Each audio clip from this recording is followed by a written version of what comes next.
নিমিষতে ম্লান পৰিল ঈদৰ আনন্দ।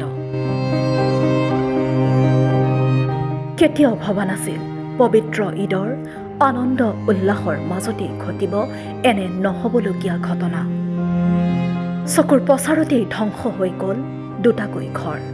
বেড়াই থেকে ফ্যামিলি আগুন পানি ছিটিয়ে দিছে, আগুন দৌড়াউতে কাৰো যদি ঈদৰ আনন্দৰ বিপৰীতে এটি পৰিয়ালৰ চকুত বৈ গৈছে দুখৰ বন্যা। এতিয়া আহিছো ঘটনাৰ মাজলৈ। জানিব পৰা মতে গোৱালপাৰাৰ জলেশ্বৰৰ কাটাৰীহাৰা গাঁৱত ভয়ংকৰ অগ্নিকাণ্ডৰ ঘটনা সংঘটিত হয়।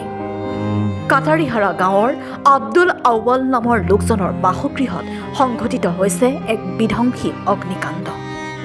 সম্পূৰ্ণৰূপে জাহ গ'ল দুটাকৈ ঘৰ।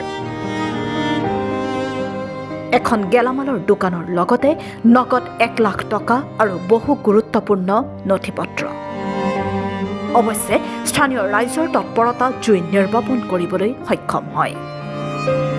উল্লেখ্য যে লক্ষীপুৰ অগ্নি নিৰ্বাপক বাহিনীক বাৰম্বাৰ ফোন কৰাৰ পিছতো ঘটনাস্থলীত উপস্থিত নোহোৱাৰ অভিযোগ স্থানীয় ৰাইজ তথা ভুক্তভোগীৰ।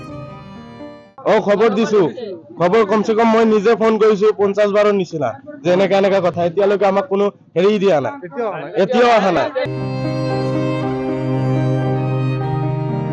বিদ্যুৎ বিভাগৰ চৰম গাফিলতিৰ বাবে এই ভয়ংকৰ অগ্নিকাণ্ডৰ ঘটনা সংঘটিত হোৱাৰ অভিযোগ। লাইনৰ পৰা লাগিছে গোটেইখিনি ভুল। মানে আমাৰ বিদ্যুৎ কাৰেণ্টটো আমাৰ এনেকুৱা অৱস্থা হৈ আছে। আজি 3 বছৰ হৈ গ'ল আমি কমপ্লেইন কৰা, এতিয়ালৈকে আমাৰ কেবুল তাৰো দিয়া নাই, স্মাৰ্ট মিটাৰো দিয়া নাই।